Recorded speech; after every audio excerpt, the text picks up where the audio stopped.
네, 여기 탁 들어오는, 교회 들어오는데 성령께서 너무너무 큰 감동을 주시는 거예요. 제가 근래에 이렇게 다녀본 중에 뭐 간증을 하러 간 건 아닌데 이렇게 딱 발걸음을 내디뎠을 때 눈물이 막 솟구치는 교회가 있어요. 그런데 오늘 깨우는 교회 오니까 감동이 얼마나 오는지 제가 모처럼 눈화장을 했는데 걱정했습니다. 예, 어린이 주일 지났죠.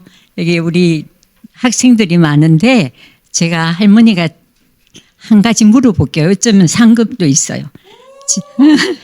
제가 이제 나이가 80을 넘는데 내일이라도 죽게 되면, 여기서 죽게 되면 제가 다음 주소지가 어디예요? 어디서 눈을 뜰까요? 손 들고 해야 돼요. 네. 아멘. 우리 청년에게 재열 집사님 상금 주세요. 5만 원만 주세요. 아니, 왜 그런가 하면 모두 알고 계시지만 입술로 고백하고 이렇게 손을 드는 용기가 또 점수가 있잖아요. 네.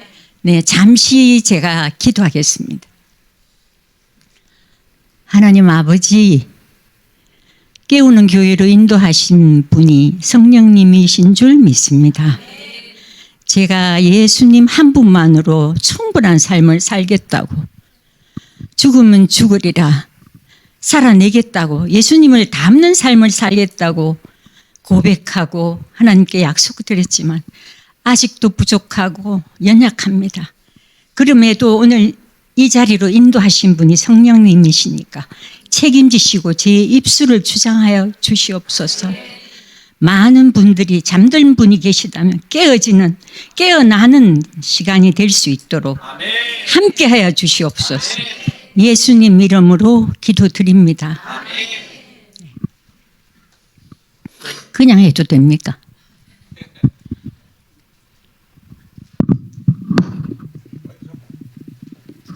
들어야 돼요. 놓친 내가. 잠깐만 물을 마시겠습니다.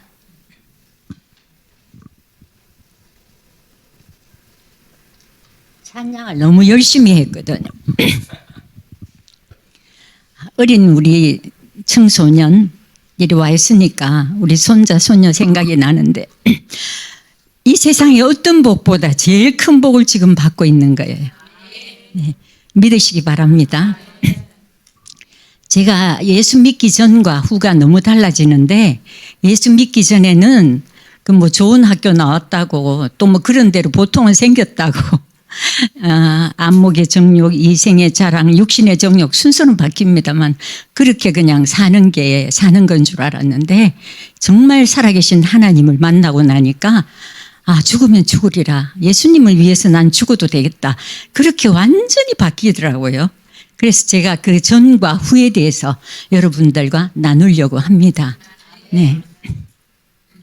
제가 결혼을 어떻게 하게 됐는가 하면, 한 대학교 졸업하고 난 뒤에 한 서너 차례나 아마 선을 봤을 것 같아요. 아버지가 좀 잘 사시고 성공하신 분 중에 한 분이셨어요. 그랬는데 이제 선을 굉장히 뭐 판검사 이런 분들보다는 아버지가 사업을 하시니까 사업가들 자제분 중에 아주 잘 나가는 분을 소개를 했는데 한 3번쯤은 기대에 못 미치더라고요. 그런데 4번째인가 만나는 선본 자리가 바로 재열이 아버지였습니다. 네, 그런데 된통 걸린 거예요. 근데 네, 그 당시에 큰 호텔, 그 박 대통령이 오신 호텔을 짓기 전에 작은 호텔에 수영장도 딸리고 레스토랑도 있고 커피숍도 있는데, 저는 아버지 손에 이끌려서 그것이 바로 그 장소가 남편이 그 작은 호텔을 운영하는 곳인지 모르고 그냥 갔습니다. 그 손을 보다가 그냥 얼마 안 돼서 일어나서 가버리는 거예요.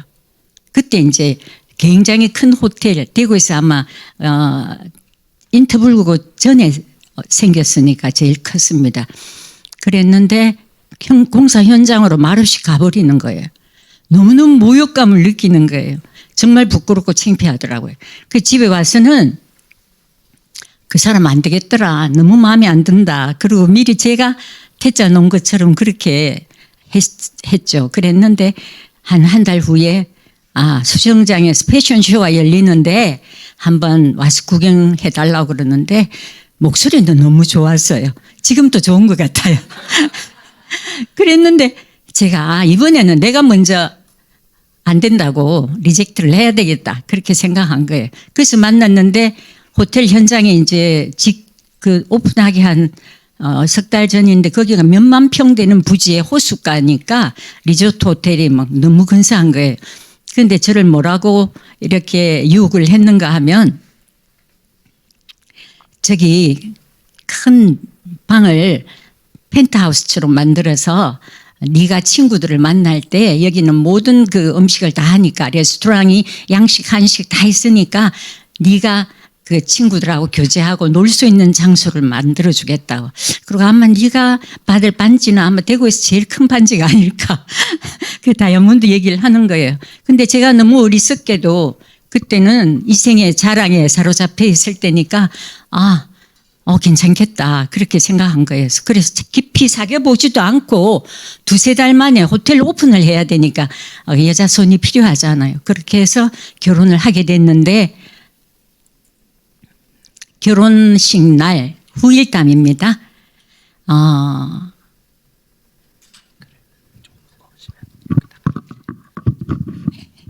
감사합니다. 편하네요. 좋습니다. 예, 그래서 여자들이 찾아올까봐 사귀던 여자들, 만나던 여자들이 아마 호스테스나 뭐 기생 그 당시에는 그런 종류의 분들이 많았으니까 바리케이트를 시댁에서 친 거예요.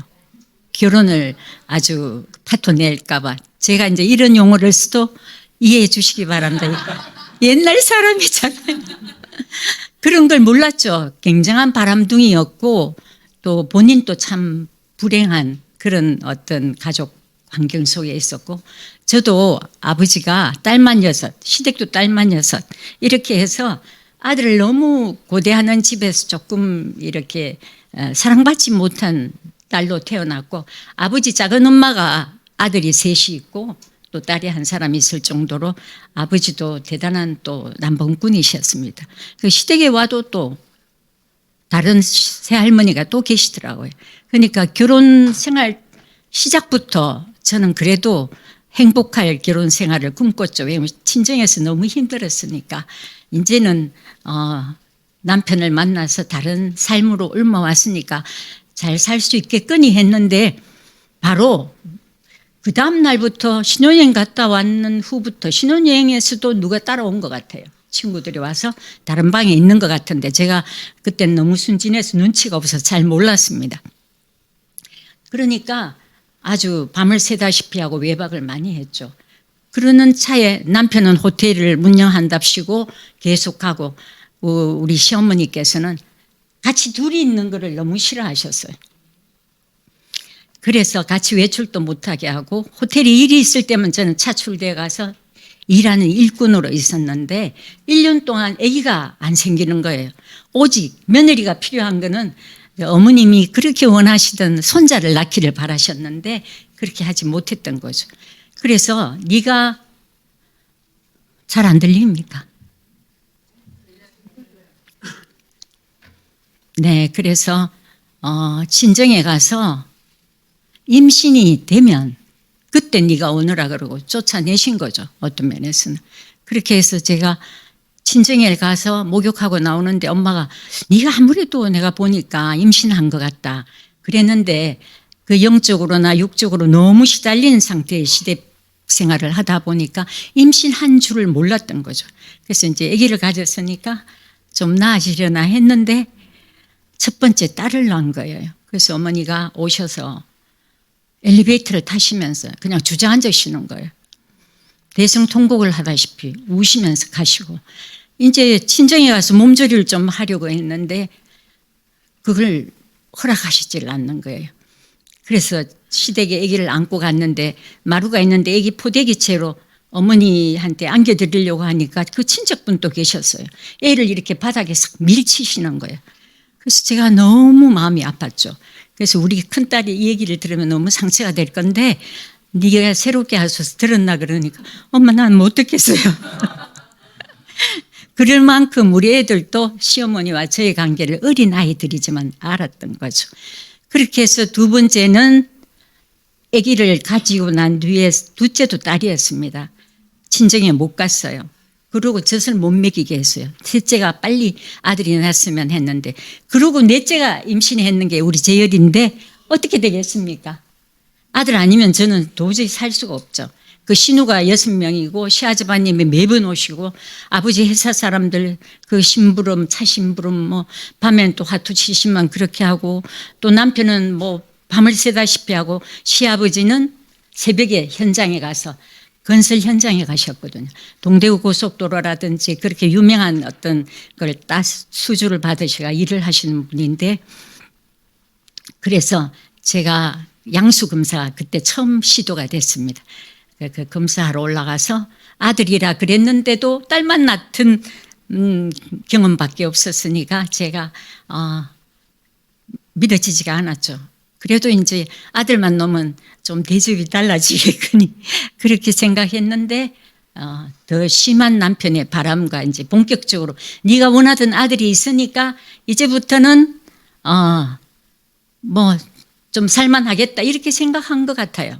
그렇게 해서 바람을 피기 시작했고 시어머니는 아들을 낳았음에도 불구하고 그 여전히 구박을 하셨는데, 제가 지열이를 딱 가진 순간에 친구가 성경책을 주면서 이민 가면서 네가 예수 없으면 참 살기 어려운 시집인 것 같다. 그러면서 우리가 한번 만날 수 있으면 좋겠다. 내가 널 위해서 기도하마 하고 미국을 떠나고, 저는 아기 양수검사 할 때 하나님한테 부르짖었거든요. 검사할 그 당시에 하나님 이번에 제가 아들이 아니면 도저히 이 집에서 살 수가 없는데 살게 우리 아들이 태어나길 바랍니다. 제발 이번엔 도와주세요. 그러면 제가 예수를 믿겠습니다. 그렇게 선거 공약하는 것처럼 제가 그렇게 하나님을 부르짖고 찾았는데, 아기 낳고 나니까 뭐 친구가 주는 성경책 가지고 왔다 갔다는 했지만 절실한 믿음의 어떤 감동이 없었습니다. 살아계시는 하나님을 만나야 그때부터 성령께서 우리를 도우시고 함께 하시거든요. 그래야만 달라집니다. 그래서 제가 여전히 그 고통 속에 살고 있었는데 아주 좋은 기회가 있었어요. 제일이가 한 2살, 3살 그 기록들이 좀 많이 없어졌어요. 일기장을 쓰지 않으면, 일기를 매일 생활을 쓰지 않으면 잠이 안 들 정도로 매일 너무 고통스러운 하루하루를 살았는데, 그래서 일본 빌리그레함 목사님이 79년도에 오셨을 거예요. 일본의 합창단원을 모집하는데 제가 무늬만 크리스찬이지만 성가대를 모집한다 그래서 노래 연습까지 다 했습니다. 그렇게 해서 바로 올라가는 날 전기 밥솥 얘기 모르시죠? 아시는 분도 혹시 있을 겁니다. 단체 여행객 중에서 세관에 걸린 거예요. 우리나라 세관에. 그래서 다 준비하고 올라갔는데 일본 가는 게 여자들 무리를 가는 거 안 된다는 거였어요. 그래서 저는 시아버지한테 허락을 모처럼 꽃꽂이 강사로서 초청받아 간다고 거짓말 할 수밖에 없었어요. 예수 믿어가 합창단원으로 간다고 말할 수 없으니까 호텔에 꽃꽂이를 제가 전부 했기 때문에 전시회도 하고 책도 내고 했기 때문에 그거는 허락을 해 주셔서 처음으로 용돈까지 주시는 거예요. 그런 걸 처음 받아봤습니다. 그런데 못 가니까 다른 사람은 남편한테 여보 못 가게 돼서 하고 다 내려가는데 저는 못 간 거예요. 그러면서 그 전에 미국의 초청장을 언제든지 내가 갈 수 있게끔 초청장 부탁을 한 친구가 제가 전화를 했더니 내가 빨리 보내주겠다. 그러니까 거기 머물다가 이제 일본으로 간다고 이미 허락을 받았으니까 미국으로 오너라. 그렇게 얘기한 거죠. 그래서 정말 미국으로 갔고 그때부터 국언의 역사가 시작됐습니다. 마귀 종노릇하고 마귀 자식 노릇하다가 아까 내 이름 불러주신다는 그 찬양처럼 영수가 나와 함께 하자 이렇게 초청을 하셔서 제가 미국을 단독으로 가게 된 거예요. 그 갈 때도 과정이 많지만 시간 관계상 제가 생략하겠습니다. 그래서 미국을 갔더니 저는 이제 그 하나님 만나는 것보다는 친구 만나서 뉴욕 거리에 구경도 하고 좀 그렇게 숨을 쉬고 싶었거든요. 숨통 막히는 그 결혼 생활에서 그랬는데 친구가 네가 예수 만나기를 나는 1년 동안 새벽 기도를 했다. 그런 친구도 없죠. 여러분들도 그런 친구가 한 분 계셨으면 참 좋겠습니다. 네, 그래서 제가 금식 기도원으로 끌려갔어요. 제가 자진한 건 아니고 나도 뭐 예수 만나면 살겠거니 하고 갔습니다. 그러면 효과가 있으려면 미리 굶으면 더 좋겠다. 정말 만나야 되겠다. 이런 생각이 들어요. 우리는 그 전날부터 굶고 갔습니다. 그래 갔더니 첫날은 배만 고프고 그 평소에 좋아하던 짜장면, 잡채, 오만 음식 생각이 다 나더라고요. 근데 말씀이 제 귀에 들려오기 시작했어요. 그러니까 준비하신 하나님이 찾아오신 하나님이시죠. 그래서 죄의 삭선 사망, 그 다음에 한 번 죽는 것은 창조주 하나님이 정하신 거고 그 후에 심판이 있다는 그런 말씀. 그리고 우리가 죄값으로는 반드시 그 피 흘림이 있어야 된다는 그런 무슨 얘기인지 정말 평소에 교회 갈 때는 안 들리던 말씀들이 마구 저한테 다가왔어요. 그러니까 부모님 원망하고 또 시부모 원망하고 신우들 미워하고 그 발을 묶어서 친구한테 전화하면 우리 집엔 그런 사람 없습니다. 이렇게 말씀하시는 시부모님이라든지 예수를 그냥 교회만 나가는데도 나간다고 너무너무 화내시고 욕하시고 이렇게 하던 모든 생각들이 나면서 내가 이때까지 예수를 믿는 교회를 겉으로만 무늬만 정말 크리스찬이었구나. 하나님을 못 만났구나. 이번엔 사생 결단하고 만나야 되겠다. 그런 마음의 각오가 있으면서 회개의 눈물이 터지고 첫날은 그렇게 은혜롭게 막 눈물을 많이 흘렸던 것 같습니다. 그 첫날의 회개의 눈물과 또한 말씀이 귀에 들리고 가슴에 남아있는 그런 시간이었고 둘째 날 바로 놀라운 은혜를 경험했습니다. 그게 제어리도 비슷한 경험을 해서 제가 바로 맞다 그랬는데 눈을 감으면 그 호수에 나갔을 때 막 물빛 위에 빛이 나는 거 있잖아요.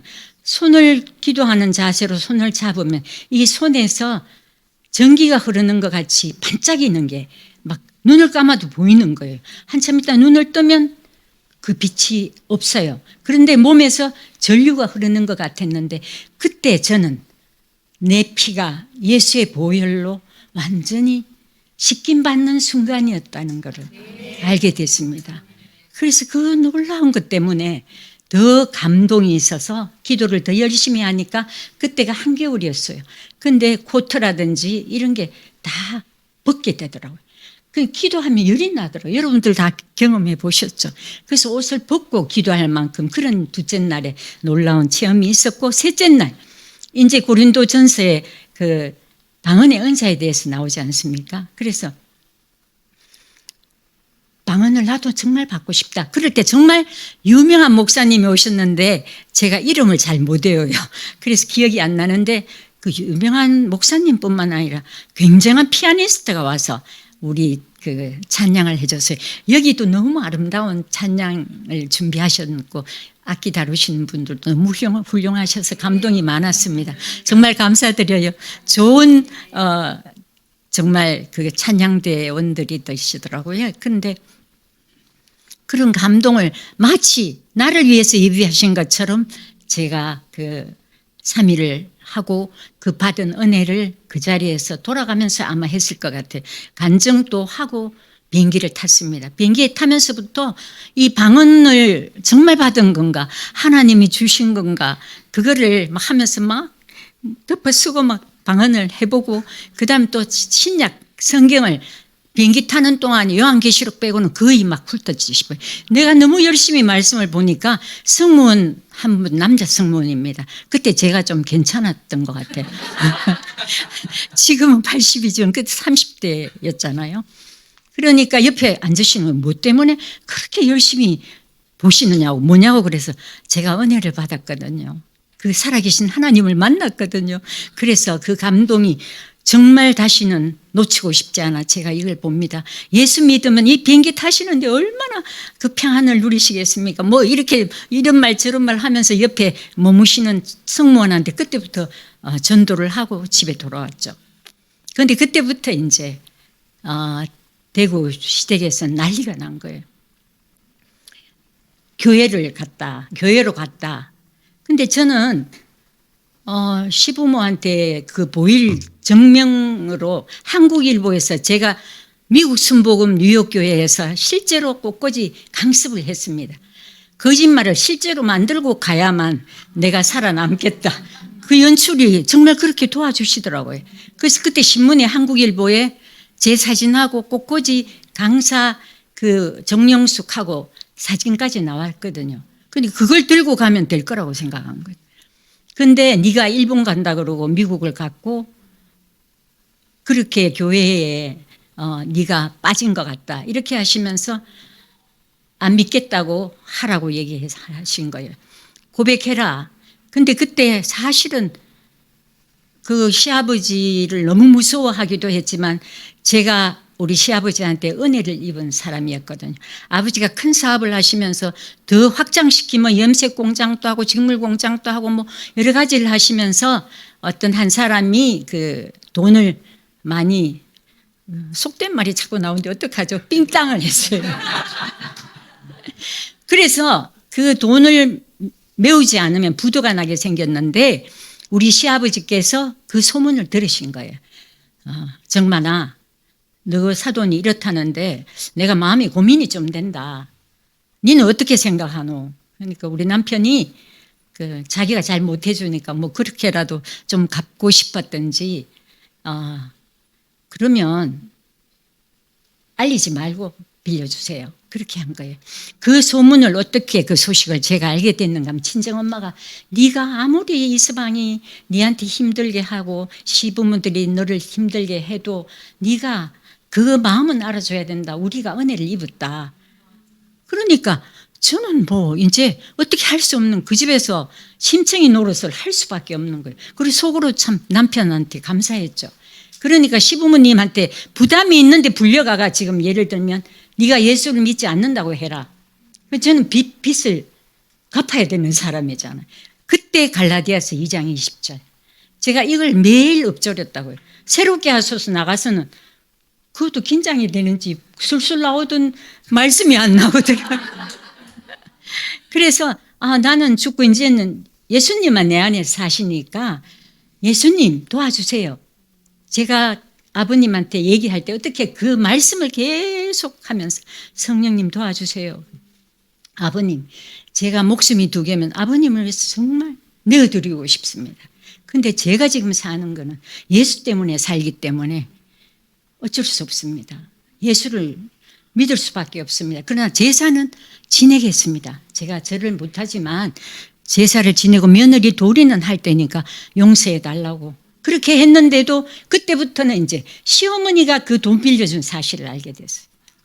다른 경우에 그 앞이 얘기가 생략되니까 아니 애를 뭐 그렇게 쫓아내고 또 매일 그렇게 구박을 하고 같이도 못 있게 하시고 그랬는데 이유가 다 있었던 거죠. 그게 결혼한 지 1, 2년 안에 일어났던 돈 빌려간 사건이었거든요. 그래서 제가 그런 일이 있고 그 삶을 살아낼 수 있었던 것은 재열이가 하나님이 내가 너와 함께 한다는 걸 보여주신 여러 가지 사건이 계속 있어 온 거예요. 그러니까 아들이 그 처음에 일어난 일이 뭐였죠? 입천장은 그 다음이지 싶은데 순서 거꾸로 해도 되죠. 예, 사실은 제가 준비를 했는데 그 성령께서 그냥 해라.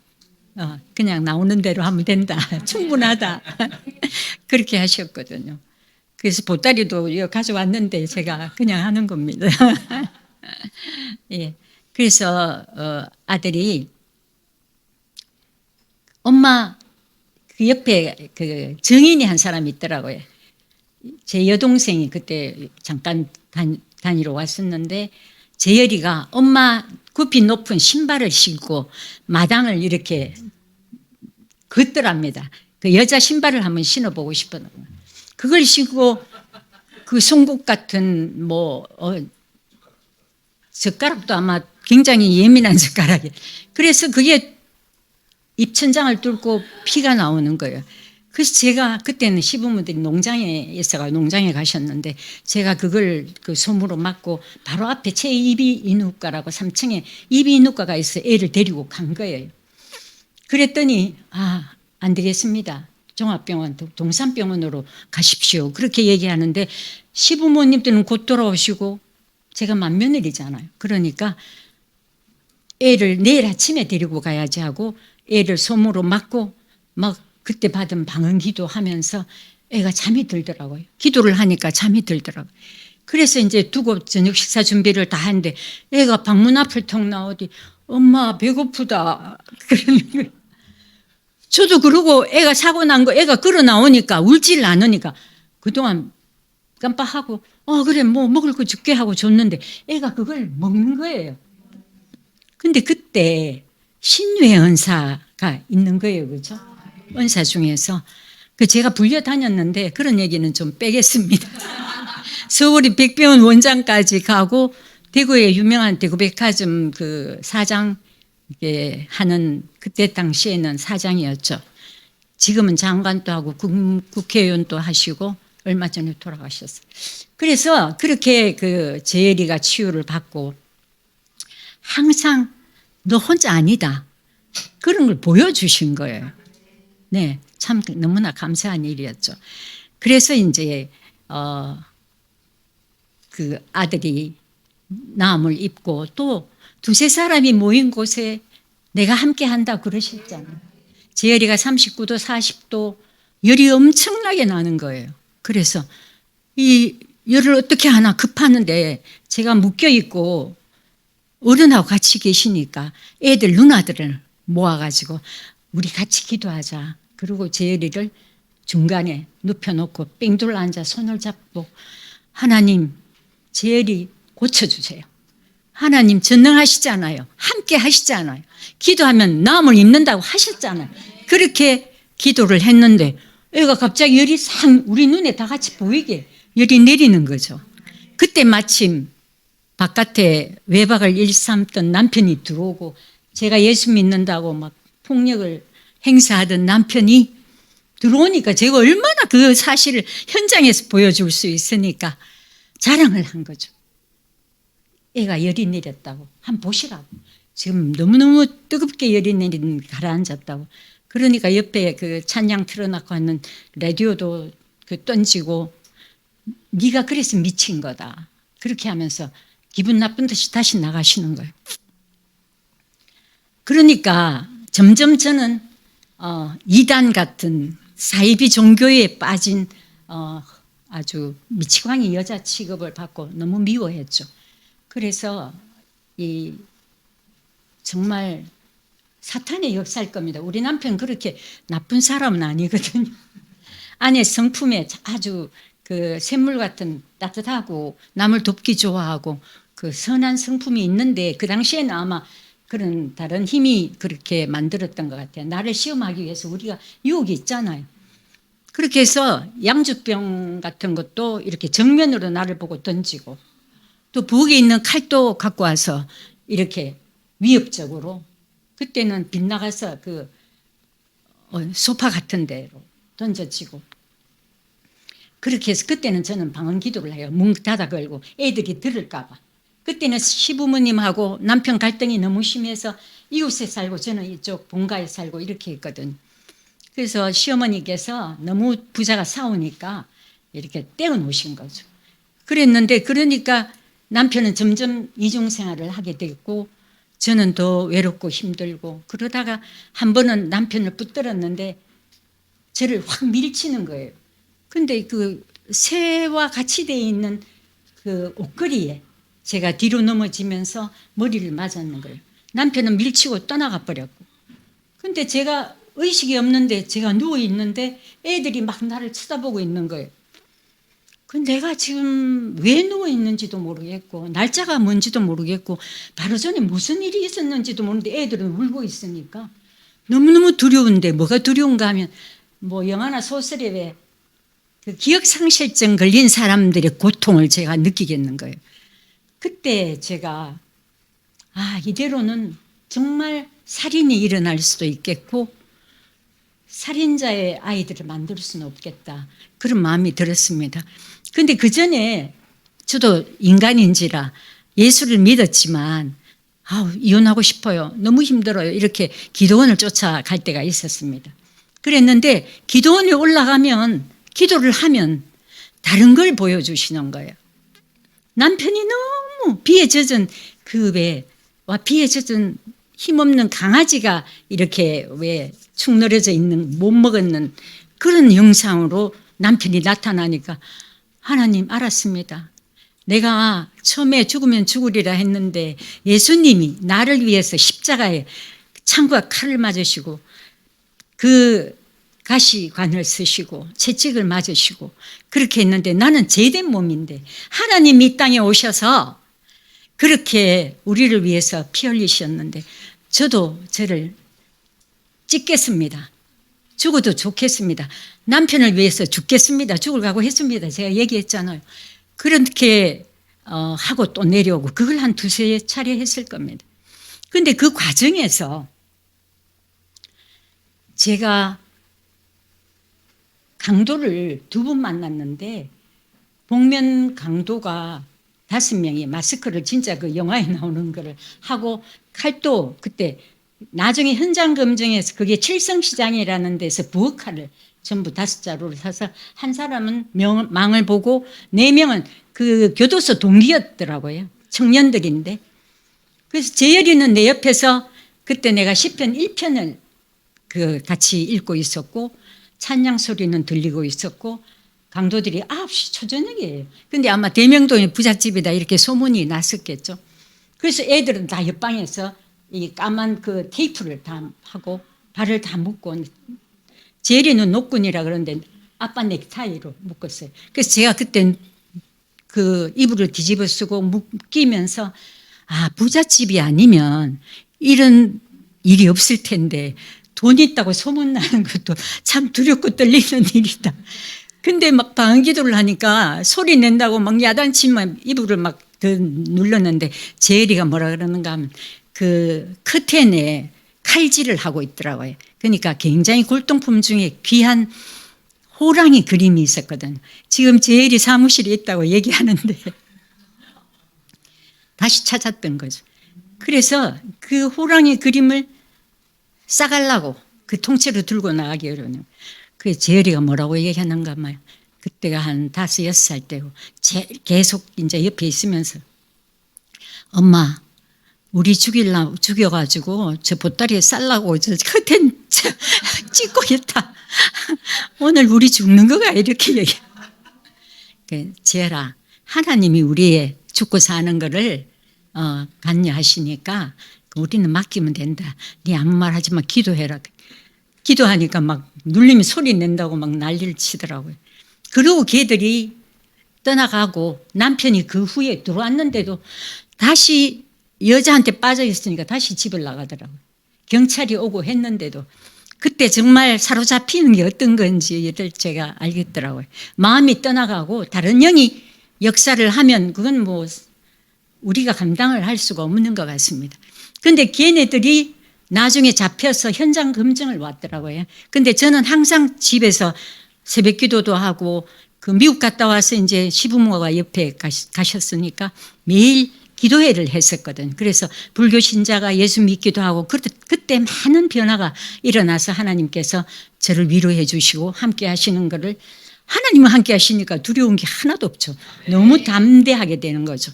그랬는데 걔들이 다시 현장 검증을 형사들 손에 끌려왔는데 제가 내 자식 같은 마음을 드는 거래요. 긍휼의 마음이 드는 게 그게 예수의 마음이잖아요. 그래서 제가 형사님 잠깐만 기다려 주세요. 그렇게 하고 애들을 부엌에 데리고 와서 급한 대로 샌드위치를 만들어서 토스트를 했는가 하고 애들한테 성경책이 항상 기도회를 했으니 한 손이 지켜주면서 너가 이렇게 살 수는 없다. 저번에도 교도소 갔다가 왔는데 또 이렇게 하면 되겠나. 여기 생명의 길이 있으니까 꼭 너희가 이렇게 젊음의 때를 놓치지 말고 예수를 믿어야 된다. 아줌마가 정말 간절한 마음으로 부탁한다. 너희들 찾아갈게. 그렇게 하고 애들을 보냈는데 걔들이 출소를 한 후에 그 과정에서 제가 영치금도 보내주고 또 전도사님을 통해서 그렇게 공급을 좀 했습니다. 그랬더니 그 아이들 5명 중에 지금 정확하지가 않은데 3명일 것 같은데 2명이라고 얘기하고 싶습니다. 더 부풀릴까 봐. 걔들이 제가 말씀을 보고 예수 믿기로 했습니다. 그렇게 하고 저를 찾아왔더라고요. 찾아왔을 땐 그 결단이 있었으니까 왔을 거 아닙니까? 그런 일이 있었고 또 한 가지는 강도가 들어왔는데 시아버지께서 이건 불법은 아니에요. 시아버지가 굉장히 부자셨기 때문에 자녀들한테 그 금뚜꺼비를 이렇게 일관되면 1,000돈입니까? 그게 이만한데 그거를 이제 남편을 맡겼는데 남편은 정신이 딴 데 있으니까 골동품 상한테 이렇게 유혹을 당해서 계속 그걸 끄집어 저한테 달라고 쪼르는 거예요. 제게 맡겼는데. 근데 그거를 강도들이 와서 3명인가 왔어요. 왔는데 저번엔 5명이잖아요. 이번엔 3명이 와서 그걸 왜 버리지 않았는지 제리가 컸는데도 불구하고 이 기저귀 같은 데 싸서 신장이 다 그때는 있었어요. 신장 제일 밑에 있는데 신장까지 다 엎었더라고요. 집을 깡그리 다 뭐가 있다고 생각을 하신 것 같아요. 그것만 딱 남겨놓은 거예요. 그래서 제가 이건 방송에서 못했죠. 뭐 그것도. 근데 그 다음날 제가 남편이 달라고 할까봐 기자들이 왔는데 매일신문에 한국일보 다음에 제 이름 나가는 거예요. 정영숙 씨 집에 강도가 들어와서 금 뚜꺼비를 훔쳐갔다. 아마 신문에 찾으면 옛날 거 나올 거예요 아마. 그렇게 해서 그런데 제가 예수 믿잖아요. 그 남편이 너무 낙심하는 게 뺏길까 봐 제가 그렇게 고백은 했지만 다시 가져갈까 봐 내놔라 그럴까 봐 그렇게 강도가 가져갔다고 하면 이게 자식들을 위해서 또 뭔가를 위해서 보관되겠다고 생각을 했는데 또 달라고 그럴까 봐 그렇게 말했는데 제 마음이 용납이 안 되는 거죠. 사실은 내가 그걸 숨겨놨는데 하나님이 아마 그렇게 지키신 것 같다고 맨날 입에 니는 하나님 달고 산다고 그래서 그게 노출이 된 거죠. 그렇게 얘기를 하였는데 그때 제가 남부교회에 꼭 성전에 꼭 구주도 하고 뭐 이렇게 했는데 폐병 환자는 아마 사역을 하시게 전도사님이셨는데 하기가 곤란하니까 사임을 하셨는데 제가 그 소식을 들으니까 그때는 막 이렇게 사랑과 희락과 화평과 오래 참음과 자비와 양성과 충성과 온유와 절제 이런 막 성령의 열매가 막 주릉주릉 열릴 때죠. 그러니까 너무 마음이 안 됐는 거예요. 본인이 사직했다고 하지만 교회에서 내 보내신 건가 보다 이런 생각해서 그거를 하나님 앞에 드리기로 마음을 먹은 거예요. 네 보물을 하늘에 쌓아두라고 그러셨잖아요. 좀이나 등록이 먹지 않고 하늘에 보관하는 게 좋다고 그 말씀이 그때 막 울려오는 거예요. 제 말씀이 그때는 살아 역사하실 때니까. 그래서 제가 그때 생활비도 예수 믿으면 교회 다 갖다 바친다 해서 저한테 돈을 주지 말라고 했어요. 월급을. 그러니까 제가 밑에 지하실에다 꽃꽂이 강습을 하고 있었거든요. 그 대학생들이든지 은행이 바로 앞에 있으니 은행 여직원들이나 뭐 사모님들이 와서 꽃꽂이 강습을 하면서 생활을 하고 있었고 애들은 어렸었는데 제가 그걸 좀 떼놓을까 뺄까 그때 제가 아나니아 삽비라를 알아서 그런 건 아니었어요. 온전히 바치라고 온전히 바치는 게 옳겠다. 근데 하나님 어떡할까요 하다가 온전히 드려라. 그렇게 해서 그 교회가 할렐루야 순복음교회가 하나 대명동에 세워졌고 제리하고 그 어릴 때 막 찬양하는 사진 같은 게 지금도 남아 있습니다. 그렇게 순간순간마다 또 힘들 때마다 그렇게 하나님이 말씀으로 저와 함께 해주시고, 그래서 살아계시는 하나님을 만나는 것만이 우리가 부귀영화를 누리고 뭐 성공하고 권세를 얻고 또 돈이 뭐 많이 있고 이런 것보다는 훨씬 복된 것. 예, 예수 한 분만으로 만족한다는 고백을 우리가 할 수 있다면 이건 세상을 전부 이길 수 있는 그런 일이 되는 겁니다. 그래서 너무 감사하게 그 시간들을 잘 지나왔습니다. 그 여자들도 뭐 찾아 만나러도 가보고 뭐 남편이 예수 믿고는 의도적으로 저를 예수를 어떻게 하면 안 믿게 할까? 안 믿게 하는 건 아니래도 자기를 향해서 마음을 돌릴까 이 생각을 했던 것 같아요. 그래서 호텔을 하는 중에도 여자들 어느 날 니 좀 나오느라 그러더라고. 나가니까 방에 여자 둘이를 데려다 놓고 니 예수 믿으면 다르다며 이 여자들한테 네가 한번 섬겨봐라. 술 따라봐라. 그러더라고. 했죠. 저한테는 모든 사람이 평등하다고 생각했거든. 우리 모두가 되어가는 중이니까. 어떤 사람은 미리 되고 다른 사람은 먼저 되고 이런 오히려 먼저 된 자가 나중 된다고 말씀을 하시잖아요. 그래서 제가 그렇게 남편이 하라는 대로 했는데 어떤 날은 여자를 데리고 우리 집에 들어오길래 뭐 딴 데서도 충분한데 데리고 오길래 나는 우리 막내 아가씨가 같이 오빠를 이렇게 부축해서 오시나 보다 싶었디. 이 여자 곧 나갈 거다. 내가 보낼 거다. 네 우리 안방 한번 마음에 드는지 보라고 그러는 거예요. 그런데도 저한테 아무런 그것이 요동하지 않는 그걸 작용하는 다른 영이 있다는 걸 알기 때문에 남편이 그렇게 원망스럽거나 밉지 않았던 게 그게 제가 은혜였어요. 그래서 제가 그 인간에 대한 연구를 너무 하고 싶어서 40대 중반에 그 사회복지학 석박사를 하게 된 게 사람이 왜 사람을 이렇게 미워하고 우리가 잘 지내지 못할까. 정말 우리의 죄가 모든 사람이 죄를 갖고 있잖아요. 죄가 욕심을 낳고 이 욕심 때문에 우리가 죽은 것 같은 사망에 이른다는 그 말씀 한 구절 한 구절이 전부 인생에 우리가 그 사건마다 들여다보면 다 해당이 되는 공식이잖아요.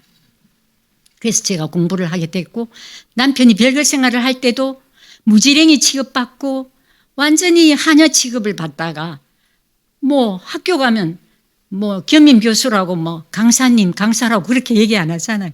학생들이 나이가 들어서 공부를 했지만 젊은 교수들보다는 메시지가 다르잖아요. 내 안에 예수가 있으니까.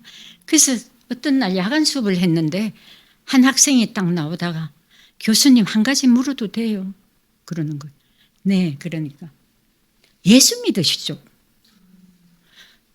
예수 하나도 안 했거든요. 예수님에 대한 얘기는 하나도 안 했어요. 교수님 강의는 다른 사람하고 달라요. 그래서 제가 예수 믿는 줄 알겠습니다. 그래서 물어보는 거예요. 저한테 제일 큰 칭찬은, 제일 큰 보람은 그거였죠. 그래서 잠시 어깨 뽕이 올라갔어요.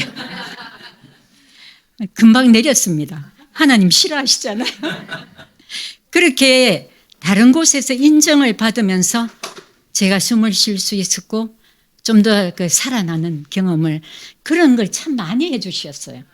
그러니까 예수 믿고 제가 지금 40몇 년을 사는 동안에 재열이가 나이 뱃속에 있을 때 양수검사에서부터 그래도 뭐 무늬만 예수로 믿었지만 그때부터 따지면 40년 45년? 50? 50은 안 됐죠. 나이 자랑 하지 마세요. 그렇게 해서 그 힘을 얻게 되고 남편의 어떤 구박이나 어떤 것도 그 남편을 제가 이겨낼 수 있었던 거는 그런 삶을 미워하고 원망하다가 내가 이 집에 이런 집에 시집 안 오고 이런 남편 안 만났다면 어떻게 예수를 알았겠나. 그 드레스 입고 진짜 그 호텔 전체가 너무 화려했거든. 앞에 전망은 막 그렇고 수영장이 있지, 뭐 결혼 예식장도 있지, 테니스 라켓장도 있지, 뭐 세탁소도 그 안에 처음에 있었어요. 그래서 처음에 막 김장 담으면 몇천 포기를 담고 콩 8가마로 간장을 하고 얼마나 눈물을 많이 흘렸겠습니까? 예수 없이. 그런 얘기 제가 다 뺀 거예요. 그것까지 하면 몇십 년 얘기를 뭐 여기 여러분들하고 서너 시간 해야 될 텐데 그거는 다 빼고 지금 핵심 정리만 하려고 해도 막 순서가 왔다 갔다 해가지고 지금 저거 안 끄집어낸 거 후회가 막급합니다. 예, 그렇게 해서 남편이 제가 살아오는 동안에 55년이죠. 근데 한결같이 한 사람한테 꼽히니까 그 사람을 진주를 어떻게 조개가 만들어내는지가 제가 그걸 참 많이 묵상합니다. 그 이물질이 들어와서 그거를 계속 개어내려고 몸부림치다가 자기 몸에서 뿜어내서 아름다운 진주를 만들어내잖아요. 그렇듯이 진주 한 알이 얼마나 힘든 고난과 역경 속에서 태어나듯이 제가 남편을 향한 그 열망, 구원시키겠다는 데 초점을 맞추니까 어떤 모욕이라든지 어떤 것도 견뎌낼 수가 있는 힘을 주셨어요. 제가 하는 게 아니죠. 그죠? 근데 한 번은 또 얘기가 다시 뒤로 가겠습니다. 이혼을 결심했던 게 칼 던지고 뭐 양주병 던지고 그랬잖아요. 근데 남편이 더 구박을 하게 된 게 내가 우리 아이들 살인자의 아들은 안 만들겠고 딸은 안 만들겠다고 해서 그 폭력 장면을 보이기 싫어서 어떤 날은 방문을 걸어 잠그고 그 소리가 애들한테 새 나갈까 봐 제가 온몸으로 맞았어요. 그런데 방언만 하면 남편이 방언 받으십시오. 쓰러져서 잠이 들더라고요. 그러면 새벽에 애들이 그 장면을 볼까 봐 양주병 그 조각조각 산산조각이 난 걸 다 치우고 그렇게 하면서도 내가 기도할 수 있는 사람이고 말씀 볼 수 있는 사람이기 때문에 그걸 견뎌냈는데 어느 날 제가 결혼 생활을 이제 끝내야 되겠다고 생각한 게 하도 이혼을 남편은 어쩌면 예수 믿지 말라고 그냥 했는 말일 수도 있어요. 저는 정말 저를 내치려고 했다는 생각은 안 듭니다. 그런데 법원까지 갔습니다. 근데 판사가 1시간만 있다가 오세요. 그때 제가 서류를 다 만들겠습니다. 그 당시에는 숙려기간 이런 거 없었습니다. 그래서 제가 밑에 그 커피 마신 다방이 있더라고요. 그때는 다방이라고 커피숍이란 말도 안 썼습니다. 아주 오래전 일이니까. 그래 갔는데 뭐라고 얘기하는가 하면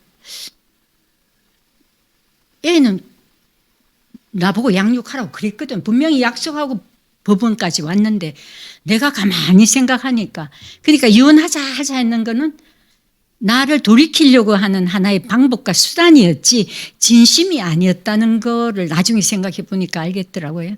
그게 뭔가 하면 내가 가만히 생각하니까 아들 성질 다 이시잖아. 내 아다. 그러니까 네 몸만 가라. 네 몸만 가면 내가 보내줄게. 재열이 못 데리고 간다. 그 재열이가 아직 어렸잖아요. 그러니까 애들 두고 어떻게 제가 갑니까? 애들만 주면 뭐 남편하고는 막 랄랄라 하고 갈 수 있었을 것 같은. 그 미움받는 게 참 힘들거든요. 그랬는데 제가 무릎 꿇다시피 도저히 애들을 떼놓고는 내가 못 살겠구나. 그래서 그러면 당신이 애들 넷을 키우고 보살피려면 도우미가 필요하지 않느냐. 그때는 우리말로 식모가 필요하다 뭐 이렇게 말하죠. 오래됐으니까. 그러니까 나를 그러면 아내라고 생각하지 말고 옆에 두라. 도움이다. 그 이상 그 이하도 내가 바라지 않겠다. 그러니까 애들만 양육할 수 있는 기회를 달라고 그렇게 얘기했습니다. 그러고 난 뒤에는 정말 도우미보다 더 무시당하는 그런 삶을 살게 돼. 그래서 여자들도 데리고 온 거예요. 제가 순서가 왔다 갔다 해서 죄송합니다. 근데 엮어서 잘 들으십시오. 그랬는데 이제 따로 살게 됐죠. 애들은 그 양주병이 깨지는 날 옥천이 큰애가 들었어요. 밖에서 애들은 다 이렇게 알고 있었던 것 같습니다. 그래가지고 엄마 내가 사실은 가출하려고 했다고 그러더라고요. 고등학교 1학년 때인데. 그래서 제가 결심한 게 미국으로 애들을 보낸 이유가 88년도에 그냥 유학하는 거 없었을 때예요. 제가 동생도 있고 그 친한 친구도 있었기 때문에 무조건 미션 스쿨로 보내게 된 거였습니다. 그리고 남편이 61세 환갑쯤 됐나 생일날 소문이 막 누구 집 하면 좀 아는 집이니까 한때는 잘 나갔으니까 이혼을 했니 별거를 했니 말이 많고 저는 강의만 하고 쉼터 원장으로 있었으니까 뒤에서 그 시골로 가는 게 좋겠다. 소리 소문 없이 가는 게 좋겠다 해서 시골 들어가는 날 생일날 남편을 초대하고 싶더라고요. 끊임없이 기도는 하고 있었기 때문에 애들 다 부르고 남편을 초대했더니 또 둘러보더니 그냥 시골집이에요.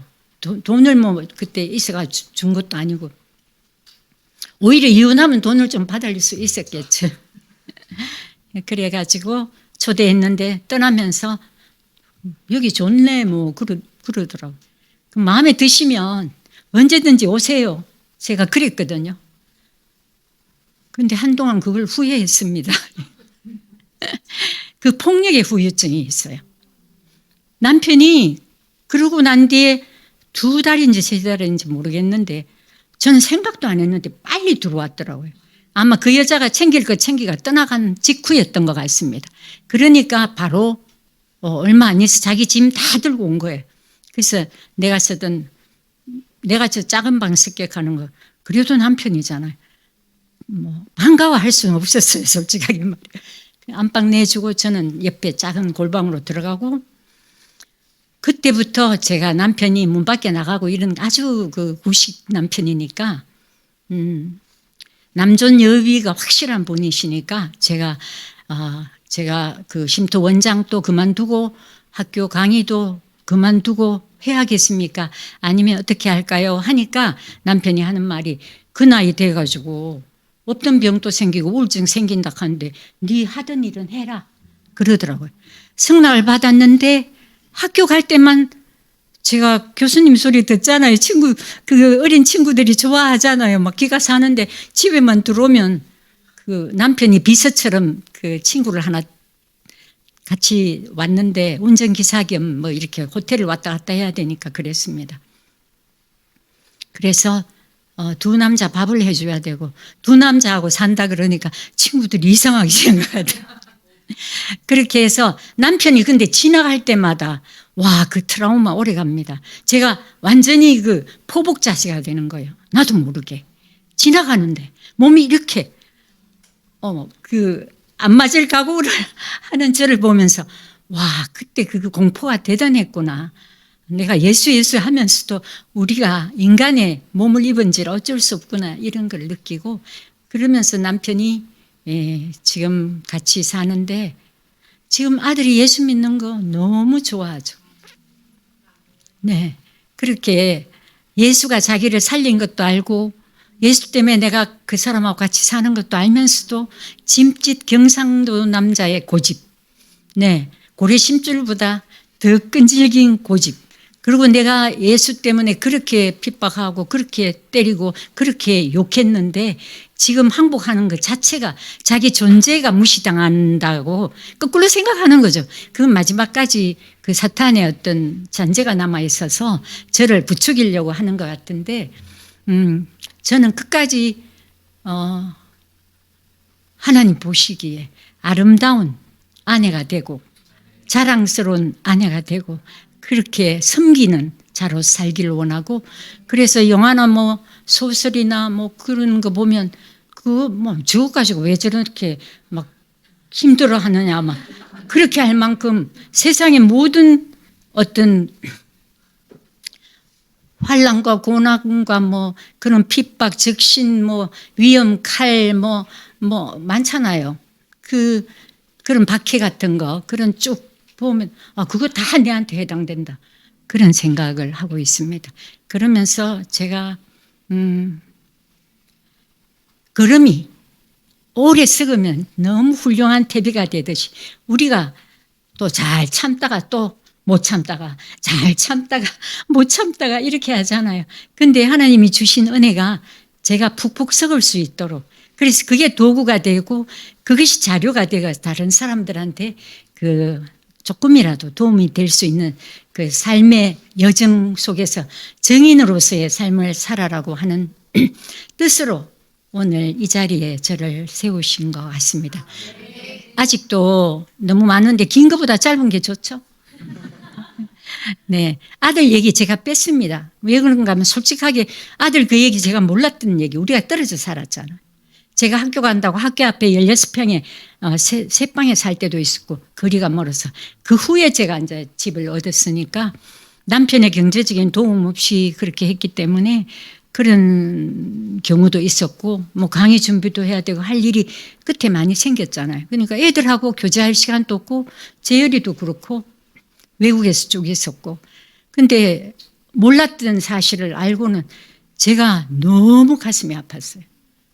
교제가 이제 1년 전부터 재열이하고 우리 아들이 이런 사람이고 이런 고통과 이런 어려움과 이런 참혹한 일이 있었구나를 알고, 재열이도 어릴 때 초등학교 1, 2학년 때 지 생일이라고 애들 끌고 왔는데 제가 오늘 오전에 식사하면서 얘기를 했는데 제가 놀라운 거는 그 100대 제가 때린 적이 없거든요.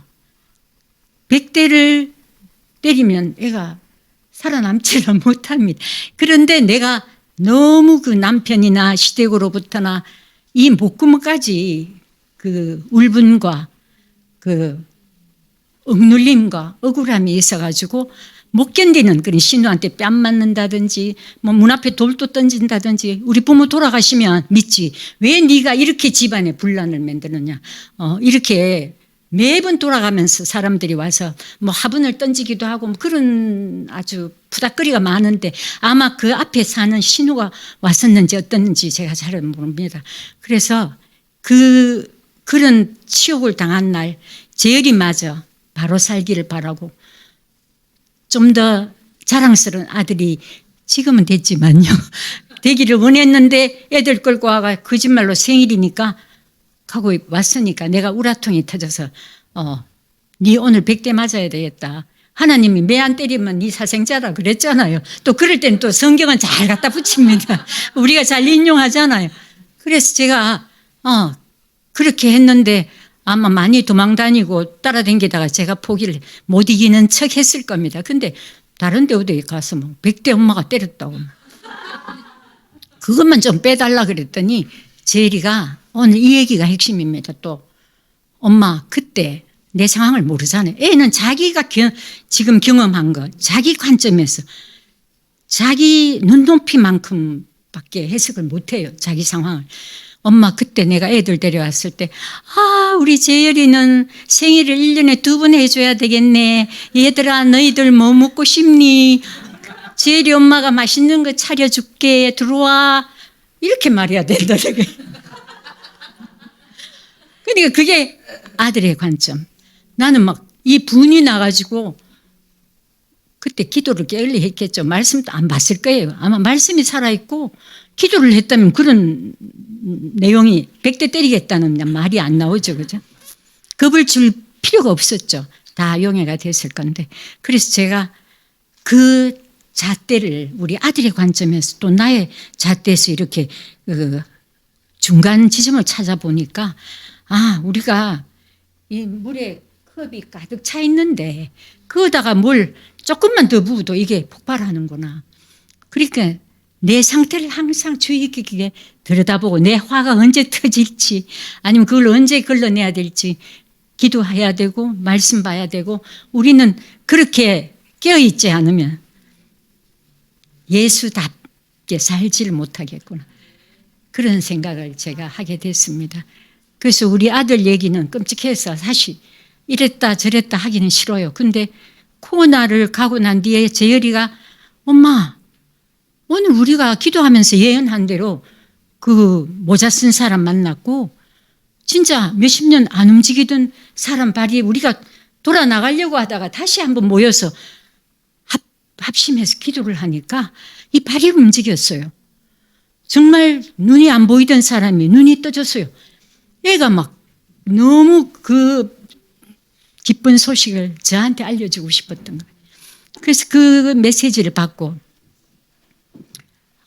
이제 때가 돼서 아들이 돌아오는가 보다. 그 전에 돌아왔던 거는 또 맨날 왔다 갔다 했던 것 같아요.